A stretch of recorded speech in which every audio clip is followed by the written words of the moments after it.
સુરતના એક એવા રામ ભક્ત કે જેમણે ભગવાન રામના સુવર્ણકાળના આયુષ્યને રામાયણ પુસ્તકમાં સોનાની ઇંકથી લખ્યો છે। દુર્લભ કહી શકાય એવા આ સુવર્ણ રામાયણમાં 222 તોલા સોનાના સાથે હીરા માણેક પણ જડવામાં આવ્યા છે। ભગવાન રામના જીવનકાળ પર તૈયાર થયેલા રામાયણના એક એક શબ્દો સોનાની ઇંકથી લખવામાં આવ્યા છે।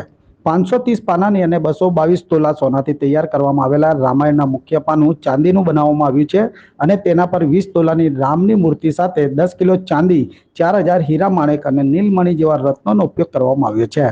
સુરતના ભેસ્તાન વિસ્તારમાં આવેલા રામકુંજમાં રહેતા દંપતી રાજેશકુમાર ભક્ત અને ઇન્દિરાબેન ભક્ત હાલ આ સુવર્ણ રામાયણનું જતન કરી રહ્યા છે।